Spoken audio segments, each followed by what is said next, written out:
სოდა, სასმელი სოდა ატუტიანებს სისხლს. და თუ კი სოდა ატუტიანებს სისხლს, ტუტე გარემო არ მოსწონს სიმსივნეს, სიმსივნეს თუ ტუტე გარემო არ მოსწონს და ჩვენ სისხლს გავიტუტიანებთ, მაშინ სიმსივნის რისკს შევამცირებთ.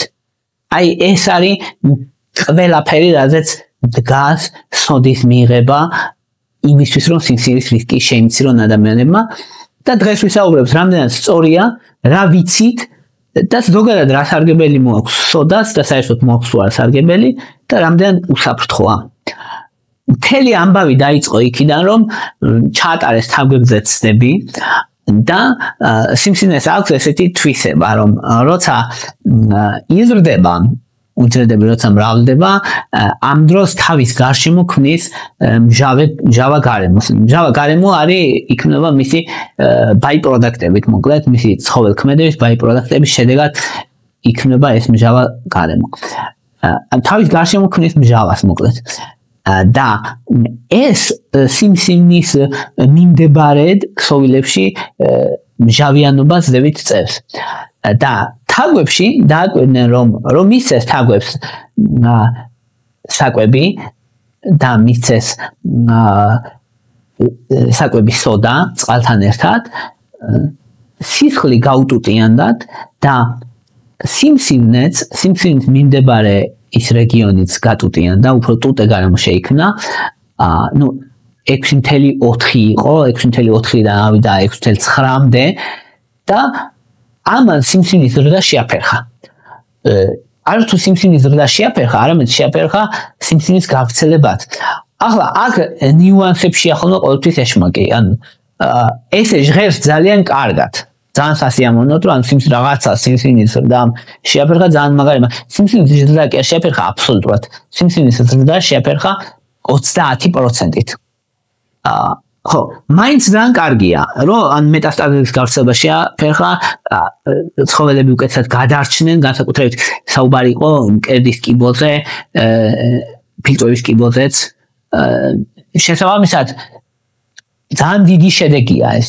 და ამან მოიტანა, რა თქმა უნდა, მოსაზრება, რომ მოდი გავაკეთოთ იგივე ადამიანებზეც და ადამიანებშიც შევამციროთ სიმსივნის რისკი ან რაოდენობა. ეხლა რა მოხდა ადამიანების შემთხვევაში?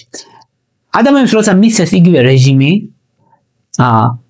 იგივე ექვივალენტი დოზით არ გამოდიოდა, იმიტომ რომ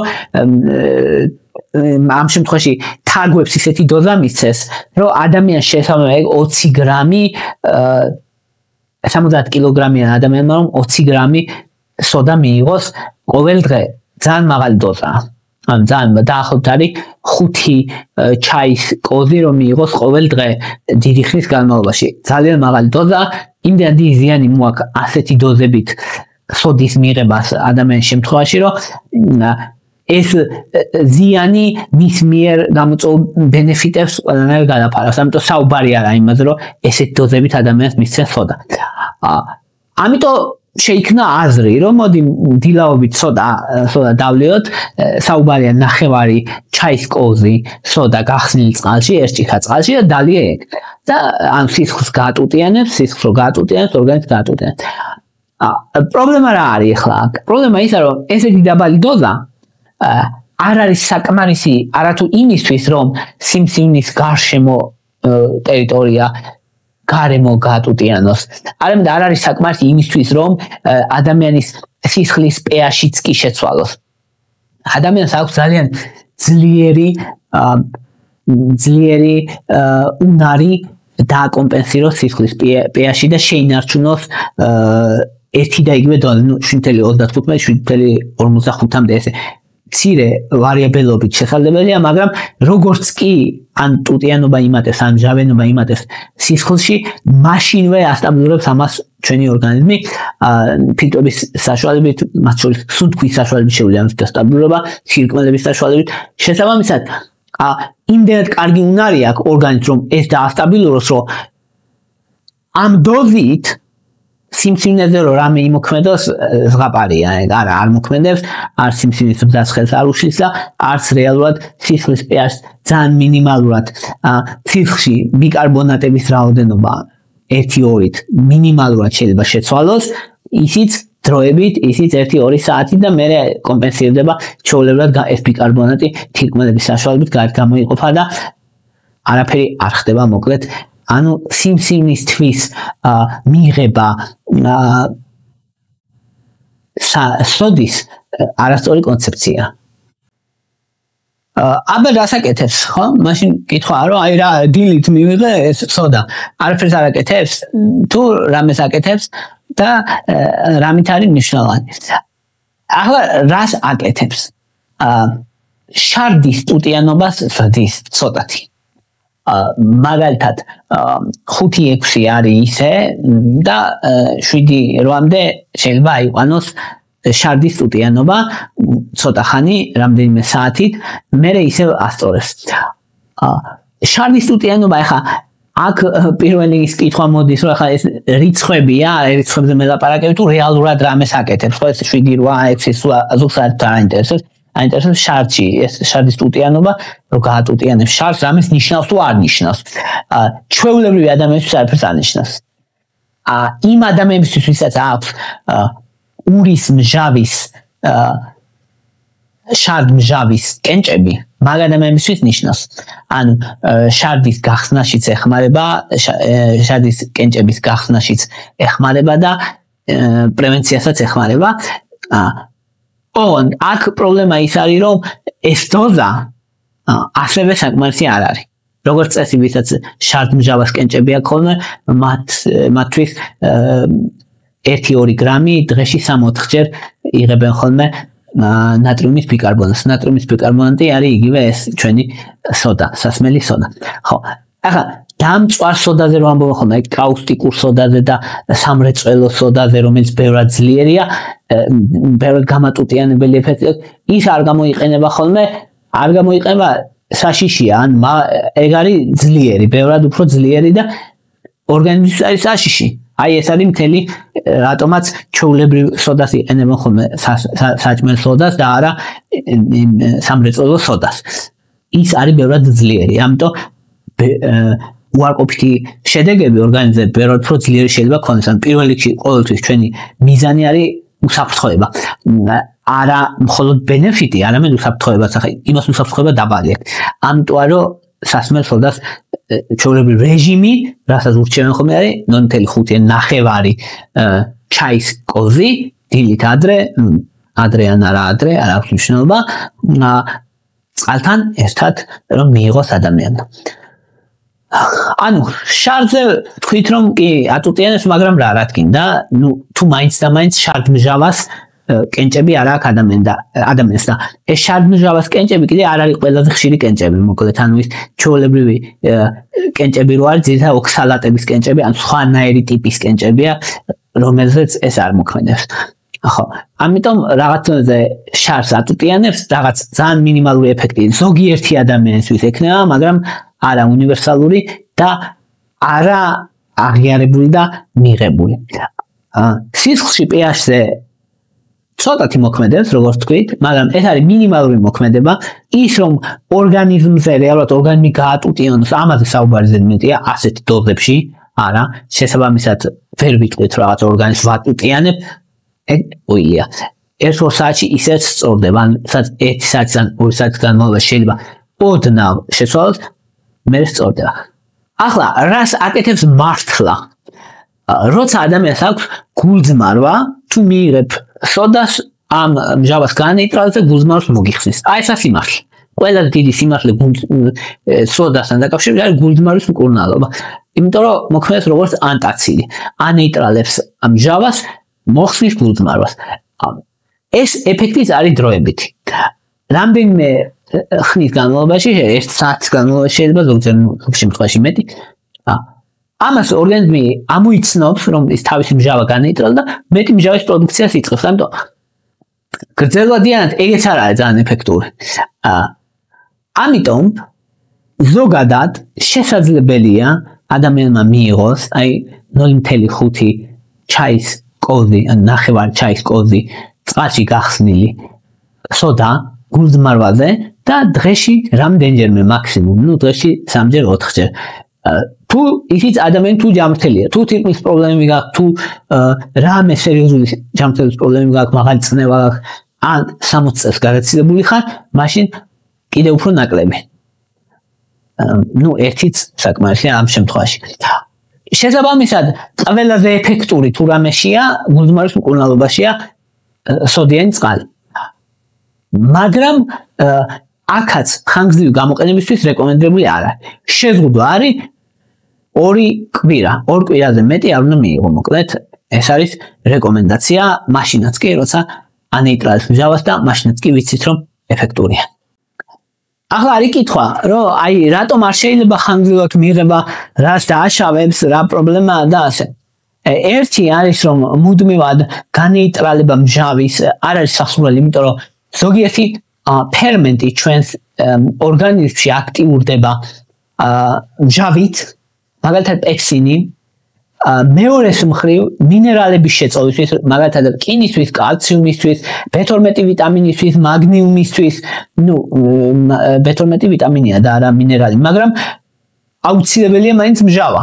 ამიტომ მჟავის განეიტრალება მათ დეფიციტი შეიძლება გამოიწვიოს. შესაბამისად, რო არაფერი ვთქვათ მაღალ დოზებზე, რითიც შეიძლება ორგანიზმის გატუტიანება გამოიწვიოს და ეგ ორგანიზმის გატუტიანება ძალიან ძვირად შეიძლება დაუჯდეს ადამიანს. მეორე მნიშვნელოვანი ეფექტი სოდიანი წყლის მიღების არის კუჭის გაბერვა, კუჭის შებერვა, შებერილობა, ბოყინი და გაზების დაგროვება. ეგ რატო ხდება ახლა? როცა მჟავას ანეიტრალებს სოდა, წარმოიქმნება ნახშირორჟანგი, მარილი და წყალი. მარილებს და წყალს შეიწოვს ორგანიზმი და ეს ნახშირორჟანგის გაზები სადღაც წავიდეს. მისი შეწოვის უნარი ორგანიზმს არ აქვს, სადღაც წავიდეს. ან დამოაბოყინოს, ან უნდა გავიდეს ნაწლავებში და მერე იქ შებერილობა გამოიწვიოს. ამიტომ ვინც სვავს სოდიან წყალს, ხშირად ამბობენ ხოლმე შებერილობა, მომცა შებერილობა, კი, შებერილობა, იმიტომ რომ ბერავს კუჭს, პირდაპირ გაგებით ბერავს. იმ ჰაერს ბუშტუკები გროვდება კუჭში. მეტიც ეს არის საშიში იმ შემთხვევაში იმ ადამიანებისთვის, ვისაც ახასიათებს ბევრი ჭამა. ზოგმა ადამიანმა იცის რომ ძალიან ბევრ შეჭამს, მერე რომ აწუხებს გულძმარვა, სოდიან წყალს დააყოლებს, რომ გულძმარვა მოიხსნას და აქ ჩნდება ერთი საშიში მოვლენა. შეიძლება ამან წარმოქმნას ბუშტუკები, ჰაერის ბუშტუკებმა ისე გაბეროს კუჭი, რომ კუჭი გასკდეს პირდაპირ გაგებით. ეგ არის ძალიან დიდი პრობლემა და ეგ იმდენი დიდი პრობლემა, რომ ყველანაირ ბენეფიტს, რაც კი შეიძლება სოდიანი წყალს ჰქონდეს, გადან წყალს პირდაპირ გაგებით. კუჭის გახეთქვა ძალიან სერიოზული სამედიცინო მდგომარეობა, ხო, ეს ამაზე ცოტა იუმორით იმიტომ საუბრობ, რომ იშვიათი შემთხვევა ხშირი რომ იყოს, მაშინ ეს იქნება ძალიან დიდი ტრაგედია, მაგრამ იმდენი იშვიათია, რომ უბრალოდ უნდა იცოდეთ, რომ ესეთი რისკი არსებობს, რომ ბევრი საჭმელთან ერთად არასდროს სოდიანი წყალი არ უნდა მიიღო. იმიტომ რომ კუჭი შეიძლება ძალიან გაბეროს და თუ კი ან წყლული აქვს იმ ადამიანს, ან კუჭის კედელი გათხელებულია, შეიძლება რომ გასკდეს კუჭი, რაც მართლა საშინელებაა, გადაუდებლად საოპერაციოა, შეიძლება ადამიანი დაიღუპოს, ფუყურადღება არ მიაქცია. მესამე მნიშვნელოვანი ეფექტი არის გატუტიანება. რო თქვით, რომ მაგალითად თუ მიიღებ ბევრს ორგანიზმს გატუტიანებ, ეს მართალია, თუ ბევრს მიიღებ, სოდას იქ საუბარი იყო, რომ 0.5 ან 9 ჩაის კოლზი სოდა არაფერს არ გიზავს და შენი ორგანიზმი მართავს ამას ჩვეულებრივ, მაგრამ თუ მიიღებ 15 გრამს ან 10 გრამზე მეტ ცხის განმავლობაში უკვე თუ მიიღებ, ორგანიზმისთვის საშიშია და ალკალოზი ვითარდება, ანუ გატუტიანდება ორგანიზმის სისხლი მნიშვნელოვნად, ალკალოზი ვითარდება, ვეღარ უკლავდება ამას ორგანიზმი და შეიძლება გამოიწვიოს სერიოზული მიზეზები, თავიდან თავბრუსხვევა, სისუსტე, კუნთების სპაზმი, შეიძლება გამოიწვიოს გულყრები, არითმიები სერიოზული და ადამიანი შეიძლება მაგით მოკლდეს კიდევ სულ მაღალი დოზებით მიიღოს. ამიტომ ეს მნიშვნელოვანია, რომ ის გატუტიანება, რომელზეც ჩვენ საუბრობთ ხოლმე, საერთოდაც არ არის კარგი რამე ორგანიზმისთვის, ეგეთი დოზებით, ან შესამჩნევი დოზებით, რომ რასაც ორგანიზმი ვეღარ მართავს, იმის იქით რომ ტუტიანდება, ეს საერთოდ არ არის კარგი. და ეგ ვითარდება 15 საკმარისია, 15 გრამი მიიღო, ერთი ჩაის კოლზი არის დაახლოებით 5 გრამი. დაახლოებით 5 გრამი სოდა. რომ მიიღო 4 ჩაის კოლზი ეგ უკვე არის 20 გრამი. 20 გრამი უკვე 20 გრამს დღეში უკვე ადამიანი ვერ გაუძლებს. და ალკალოზი დაემართება, მეტაბოლური ალკალოზი და საშინელებაა მოკლედ ადამიანისთვის, თუ არ მკურნალე, შეიძლება მოკლდეს თუ ეგრე გააგრძელა ადამიანმა. ამიტომ ბევრი სოდა ძალიან ცუდია პირიქით. კიდევ ერთი მნიშვნელოვანი მომენტი. სოდა არის ნატრიუმის ბიკარბონატი. ნატრიუმია, ნატრიუმს იღებ. სოდით იღებ ნატრიუმს.